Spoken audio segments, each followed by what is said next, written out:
Hey guys, welcome back. So before we dive in, we're just going to do a quick trigger warning because this is one of the most disturbing cases that we've covered yet, and it happened to a minor. So, listener discretion is strongly advised. This episode includes descriptions of child abduction, torture, sexual trauma, and survivor injuries. He said he just wanted to hang out. Thad Phillips was only 13 when he woke up in the middle of the night and realized he wasn't in his own house anymore. His legs were already broken, and the boy who did it was his teenage neighbor. But what happened next would reveal something even darker, because this wasn't the first time.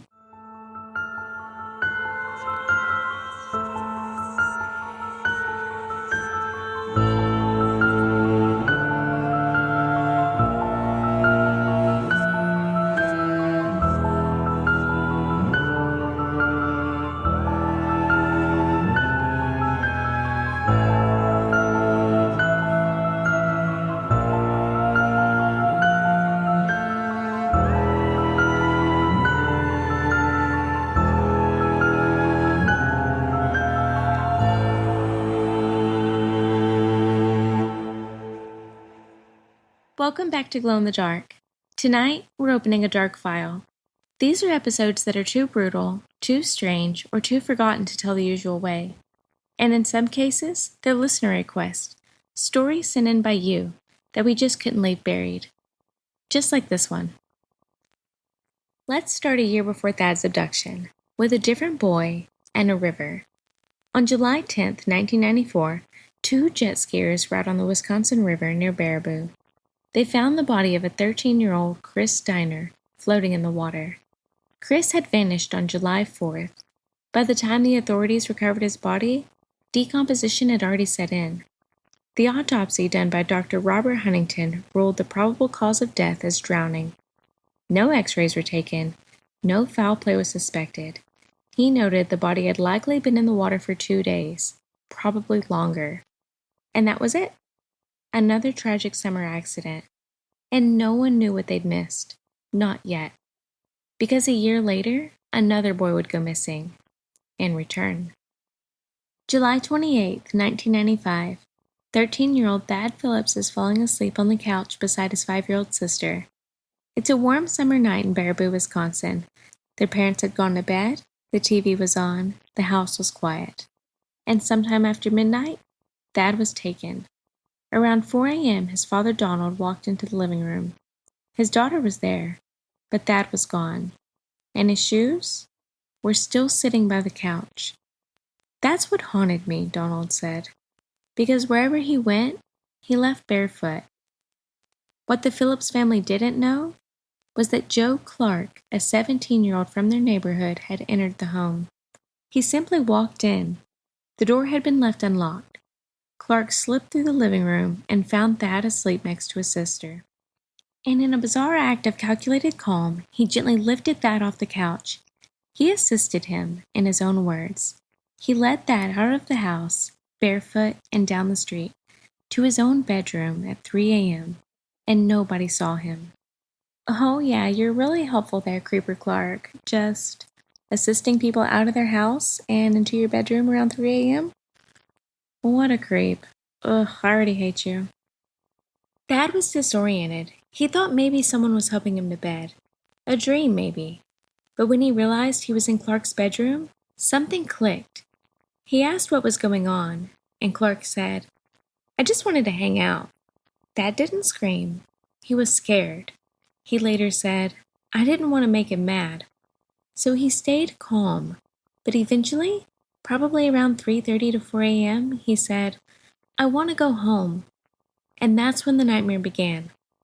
Clark grabbed Thad's right leg and twisted the ankle completely around. There was a loud snap and a pop of bone. Thad screamed. Clark didn't flinch. And then he climbed on the bed and jumped on the leg again and again, and Thad's body began to shatter. Clark was studying the injuries, like an experiment. He used no weapons, just his hands, his body weight, his rage. He crushed Thad's ankle, then his femur, then twisted the tibia until it fractured. He dislocated the knee and crushed the bones around the shin. Then he got a piece of random fabric and tied the leg tightly and said, "This is how you fix it." He was playing doctor. By the end of day 1, Thad's right leg was completely broken, from hip to ankle. But it would get worse, because later, Clark would break the other leg. And that wasn't part of the experiment. That was punishment. Okay, so we're going to pause here because where are the parents? Where are the parents of this sadistic boy? Because he's able to torture this kid upstairs in his room and no one knows. His parents don't call the cops on him. Like, where are they? I want to know where they are. It's just, ugh. And what bothers me more is that he does this. He takes this boy out of his house while he's asleep, and he just wants to have this little science experiment after this boy just wants to go home. That's just nuts. But then he's going to do the other leg for punishment? What is wrong with you? What is wrong? What did mommy and daddy do to you, sir? Or boy, whatever you are. Probably a grown-ass man now, but whatever. What is wrong with you? That's, ugh. Now, I've only broken my little nose and some fingers, but obviously those are tiny. I didn't hear them break. But I can't imagine hearing a bone break like a femur or hearing my ankle shatter. Ugh, no. Have y'all ever broken anything? Like, I've gotten lucky. I've never broken like an arm or a wrist or anything like that. But I just want to know, if it's like an accident, like an actual accident, do you hear the bone snap? Because I cannot imagine hearing anything big. Yeah, anything big. I can't imagine hearing it snap. Let me know. Send me a message. And I'm sorry if you guys get confused. When I was writing this, sometimes I put Joe, sometimes I put Clark. I don't know. Sometimes I put Joe Clark. And if I confuse you, I'm sorry. I was confusing myself. I'm going to call him Clark. And if I accidentally call him Joe again, I'm so sorry. Forgive me. Sometime early on July 29th, Thad made a move. He waited until Clark was in the bathroom. Then, with one broken leg, he dragged himself across the floor. He made it to the bedroom door, crawled to the top of the stairs, and then inch by inch down the steps, his shattered leg hitting every stair like a hammer to the bone. He reached the kitchen, but before he could get to the phone, Clark found him. Clark bound his legs with another bandage and then whispered, "If you try that again, I'll break your neck and your spine." And then he made good on that threat. He broke the second leg. Joe Clark shattered Thad's left leg with the same deliberate force. This time it was through the knee joint, crushing it from above and then twisting until the bones cracked apart. A spiral tibia fracture, crushed ankle, and torn ligaments. But Clark wasn't done. He exposed himself to Thad.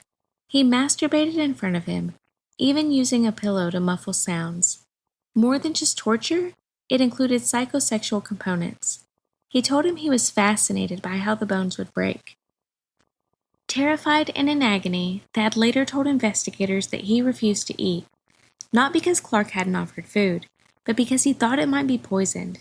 And even when he did offer something, Clark never gave enough. There were no real meals and no water left nearby, just long stretches of silence interrupted by more cruelty, fear and starvation working together to break him from the inside out. And then, Clark said something that made Thad's blood run colder than anything he'd heard. Not another threat, not another sick fascination, just this. "I've done this before," to a kid named Chris Steiner. In that moment, Thad realized he wasn't Joe's first victim. He might not even be the last. So, I took a little break because while I was telling you the story, I was sitting here thinking to myself like, wow, something must have really happened to this kid for him to torture 13-year-olds like this. What happened to him? And in my head, I was like, I wonder if he has the whole McDonald triad elements going on. And no, he doesn't. I looked it up because I was like, maybe I didn't dig deep enough. Maybe you didn't do good enough, Destiny. So I paused it and I was like, let me go check. And no, There is no record of the fire setting, no record of the bedwetting, no record of the animal cruelty. And I thought maybe he'd have something because normally you don't just jump to the full extreme. There's some of this or some of that going on before you go full crazy. But I guess Clark just went full crazy. But again, where are mom and dad? Or just mom? Or just dad? Where is a parental figure? Because you're 17, we're on day 2 of you torturing this poor boy. Where is mom and dad? Where is just a figure of authority? Come on now. That's weird. I don't like it. Like, how are you able to get away with all this? Oh, wait, because mom and dad aren't home. Where are they? On Sunday, July 30th, Joe Clark left the house.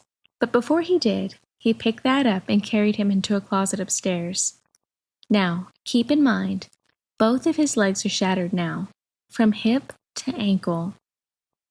Clark bound his legs again, closed the door, and left. Thad lay in the dark, his legs mangled and his body shaking with pain. But in the corner of the closet, he saw a guitar. And somehow, in that moment, he didn't give up. Thad lifted the guitar and smashed it into the door over and over until it made a hole. He crawled through it, pulling himself down the stairs, dragged his body, screaming silently across the floor. He found the phone, and with what was left of his strength, he called 911. I don't think I've ever heard of a child being this strong. It's beyond words. The amount of pain and torture that he endured, and still fighting to survive. He is probably one of the strongest children I've ever heard of. And honestly, I can't even look at stairs the same way after this. He told the dispatchers where he was, what had happened, and who had done it. By the time the police arrived, Thad was still there. Clark was gone. And his parents? Still no sign of them. I mean, here we go again with the same question, because I just can't let it go. How do you not know a child is being tortured in your own house? Where are the parents? How did this happen under your roof and no one hears the screams? I just don't get it. It baffles me. When Joe Clark returned home later that day, Baraboo police were waiting. He showed no emotion, no panic, no confusion. He didn't even deny it. He didn't confess. He just stared. How creepy is that? You get caught and you just stare? Ugh. See? Told y'all. I hate him. Hate him already. At first, police charged him with kidnapping, assault, and child enticement. But when the doctors saw the extent of Thad's injuries and heard what Clark had said, things changed. Because Thad, even through the pain, had remembered everything. And during a post-op debrief, still weak, just out of surgery, he told detectives. He said he did this to someone else, a boy named Chris Steiner. Chris Steiner's body had been buried for over a year, but with Thad's testimony, authorities ordered a second autopsy. Chris was exhumed. This time, they did full x-rays, and what they found was chilling. Bilateral leg fractures, crushed knees and ankles, injuries nearly identical to Thad's. Dr. Huntington had missed these the first time, likely because the body had been found in the river, and decomposition was advanced. There were no visible signs of trauma, but on X-ray, it had told a different story. Chris Steiner had not drowned. He had been tortured, just like Thad. Chris's mom, Kathy Steiner, had always suspected Clark.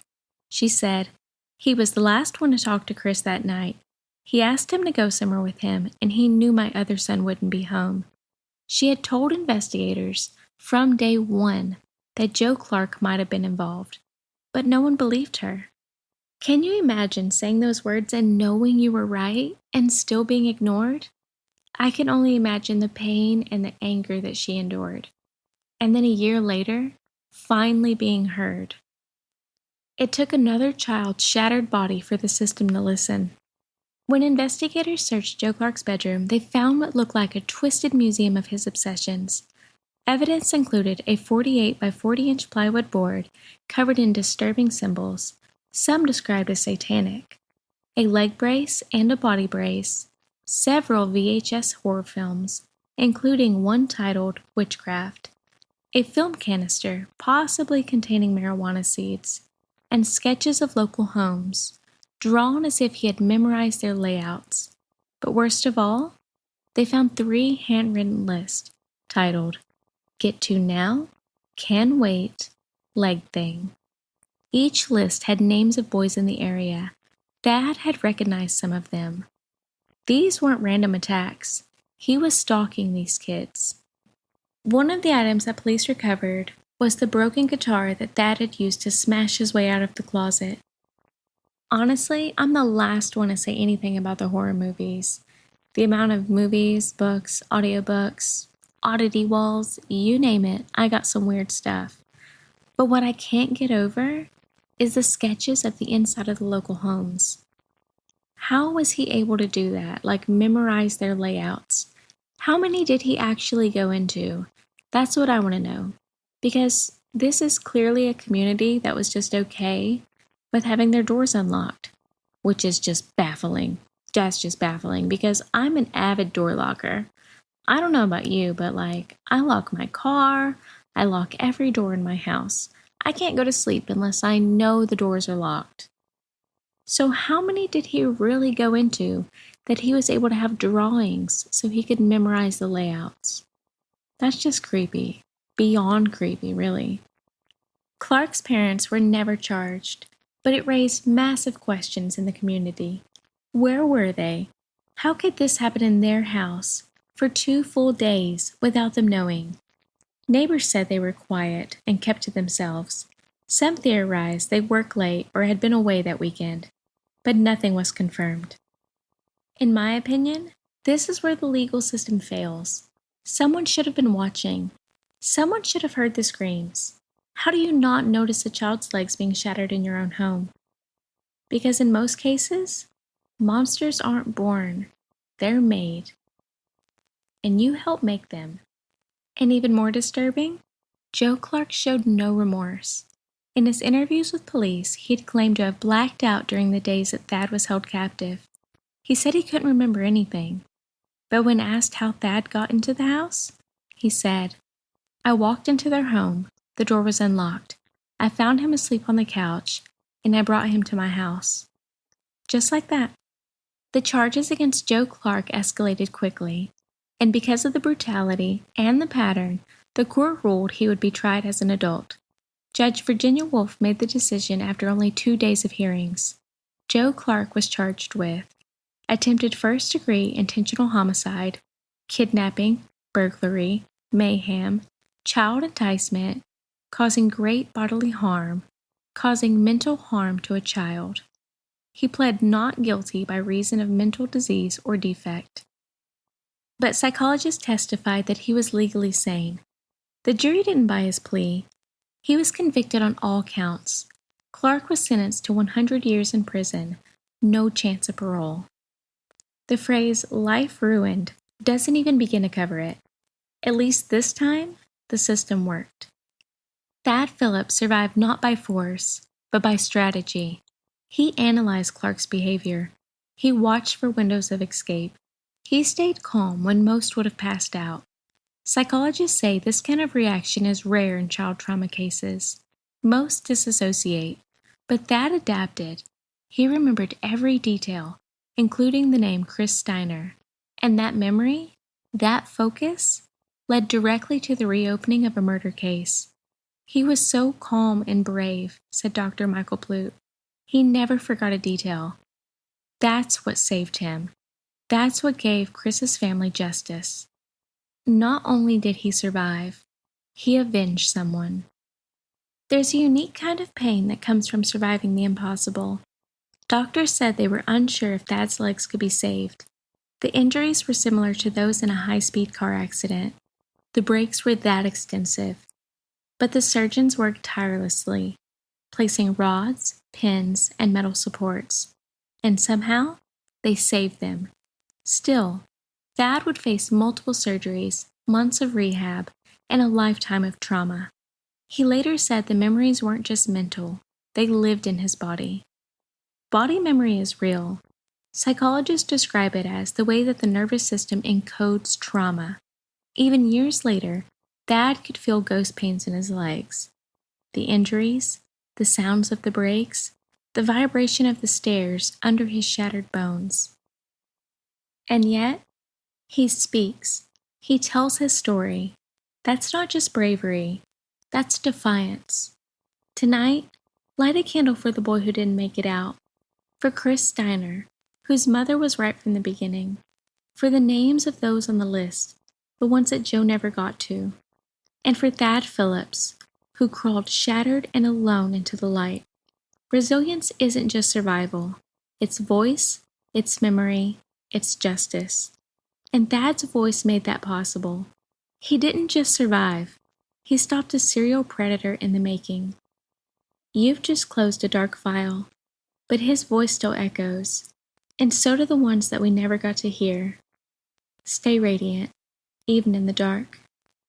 Hey guys, I'm back. So, I know we already said our little goodbyes, but I just wanted to take a moment and thank each and every one of you for listening to Glow in the Dark. If you've been enjoying the show, it would mean the world to me if you hit the subscribe or follow button and leave a quick review. It helps me and the show more than you know. And if you haven't already, please share this podcast with someone who loves the strange, the eerie, and the unexplained, whether that's on YouTube, Apple Podcasts, Spotify, or wherever you listen. Every little bit helps the show grow, and I'm so grateful for all of you who've come along for the ride. If there's a case that you'd love for me to cover, or just some creepy local lore from your town that's just begging for a deep dive, I'd love to hear about it. Seriously, you can message me anytime. Your stories might just become the next episode. And truly, I would not be able to do this without you. When I check the stats and I see listeners tuning in from the United States, the UK, Canada, and even all the way in Czechia.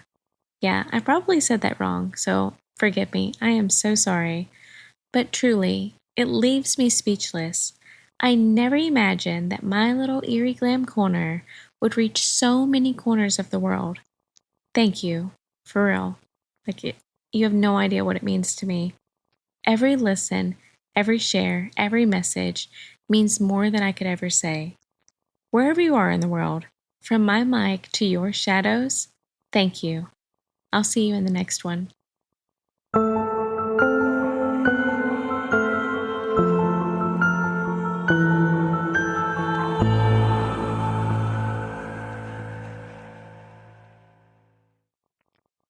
Since this episode was considered a dark file, basically a bonus episode, but let's be honest, we're going to have fun and call it a dark file.